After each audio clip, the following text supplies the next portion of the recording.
Assalamualaikum warahmatullahi wabarakatuh. Bismillahirrahmanirrahim. Alhamdulillahi rabbil alamin. Wal aqibatu lil muttaqin. Wal khusranu lil ashin. Allahumma salli wa sallim ala sayyidina Muhammad wa ala alihi wa sahbihi wa man tabi'ahum ila yaumiddin. Amma ba'd.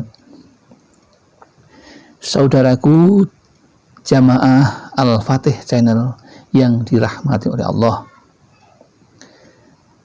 tidak pernah terasa bahwa setiap saat, setiap detik kita itu berlimpah nikmat dan rahmat, karena begitu banyaknya kita tidak pernah merasakannya. Namun kalau kita mau bersyukur, mau mengingat, maka mari kita syukuri nikmat itu dengan membaca kalimat tahmid, alhamdulillahirabbil alamin. Sholawat dan salam tidak lupa, mari kita sanjungkan keharibaan baginda Rasulullah Muhammad sallallahu alaihi wasallam, Nabi akhir zaman, Nabi yang kita jadikan panutan agar kita bisa selamat dunia dan akhirat. Jamaah Al-Fatih Channel yang dirahmati oleh Allah, pada kesempatan yang indah ini, mari kita belajar bersama, berbagi bersama. Ada kabar gembira untuk kita bersama. Apa itu? Tentang pohon surga. Siapa yang ingin punya? Tentu kita ingin punya. Kalau tidak punya, kita akan merugi selama-lamanya. Maka ini ada ajakan luar biasa baiknya dengan judul, yuk tanam pohon surga. Rezeki lancar berlimpah, panen pahala melimpah. Apakah iya ada pohon surga? Katanya surga itu kita bisa sampai ke sana setelah kita mati. Ternyata tidak demikian, saudara. Kita bisa berinvestasi mulai saat ini. Kita bisa menanam pohon surga di surga yang sebanyak-banyaknya. Inilah yang dinamakan investasi kepercayaan. Karena syarat utamanya adalah percaya atau iman. Ada satu hadis dari Nabi Muhammad SAW. Beliau bersabda,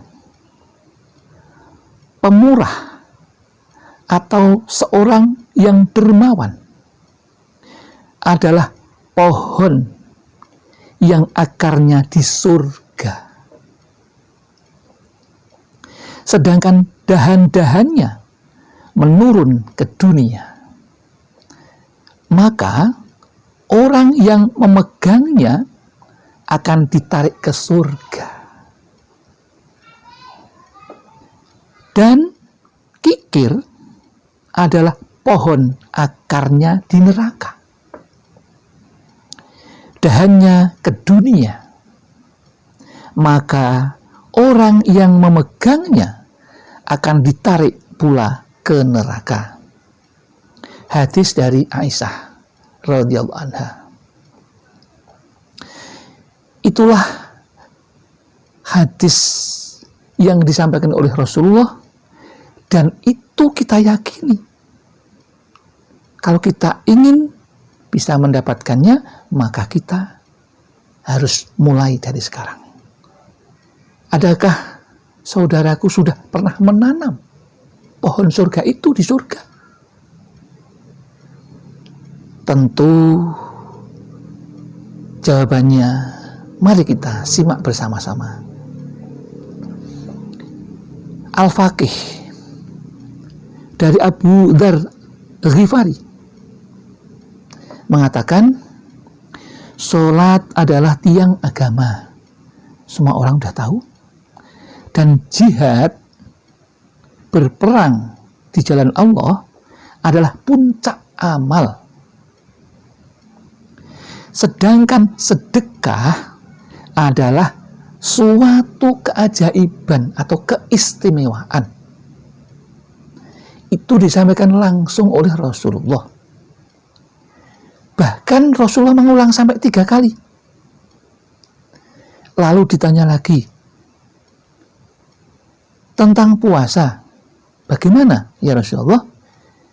Jawab Rasulullah, itu alat pendekat kepada Allah.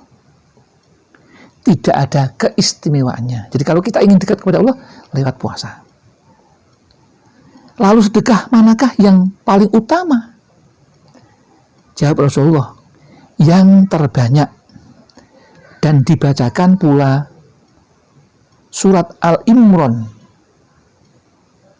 ayat 92. Lan tanalul birra hatta tunfiqu mimma tuhibbun wa ma tunfiqu min syai'in fa innallaha bihi alim.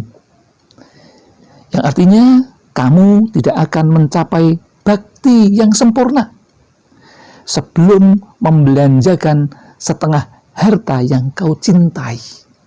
Nah, ini sudah mulai sampai pada jawaban.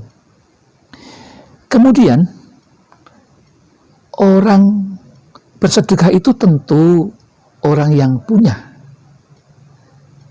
Karena harus memberikan sesuatu kepada orang lain. Tapi itu logika kita.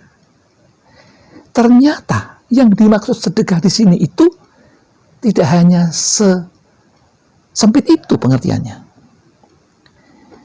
Dan jika tidak punya, kita harus bersedekah. Jawabnya, kelebihan harta jika tidak punya. Kelebihan harta nggak punya, terus bagaimana? Jawabannya adalah, ya membantu dengan tenaga. Itu sudah bersedekah. Jika tidak kuat, karena sedang sakit, maka jawabnya, memelihara diri dari api neraka.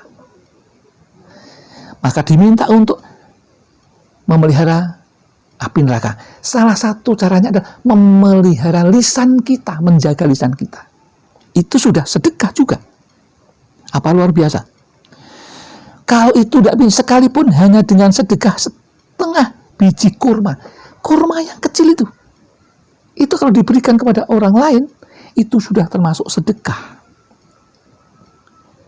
Apa tidak hebat? Begitu kita sama dengan menanam pohon di surga, yang akarnya di surga, kemudian dahannya ke dunia. Dan kita akan memegang itu, maka kita akan ditarik sampai ke surga. Terus kalau kurma juga nggak punya, jika itu juga tidak punya, terus bagaimana? Jawabnya, tahan dirimu atau tidak sampai menyakiti orang lain. Menahan diri, tidak menyakiti orang lain itu sudah bersedekah. Tapi itu memang berat karena butuh perjuangan untuk menahan hawa nafsu yang luar biasa. Itulah syarat-syarat untuk bisa mempunyai pohon yang ditanam di surga. Nah, kemudian di dalam hadis yang selanjutnya Nabi bersabda, setiap matahari terbit, 2 malaikat memanggil masyarakat dunia dari sebelahnya. Semuanya mendengar panggilan itu kecuali jin dan manusia, yaitu sekalian manusia, cepat-cepatlah menuju Allah, bahwasanya yang sedikit dapat mencukupi adalah lebih baik daripada yang banyak melupakannya.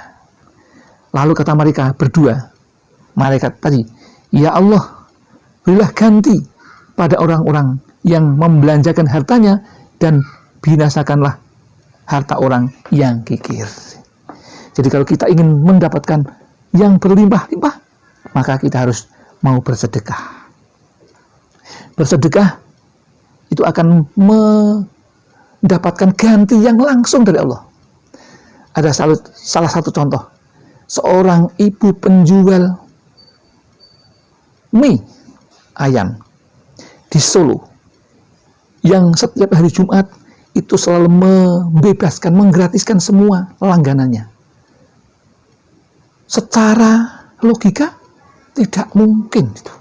Dia mesti rugi.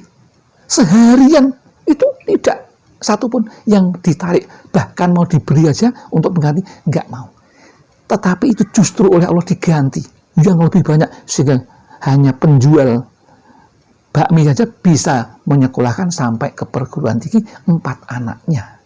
Dia hanya seorang diri, seorang ibu, single fighter. Contoh, salah satu contoh yang bisa kita jadikan iktibar atau sesuatu yang bisa kita contoh kebaikannya. Demikian yang dapat kami sampaikan. Mudah-mudahan ini menjadi pelajaran bagi kita. Ada manfaatnya, ada kesalahan itu datang dari kami, ada kebenaran tentu dari Allah Subhanahu wa taala. Akhirul kalam, wassalamualaikum warahmatullahi wabarakatuh.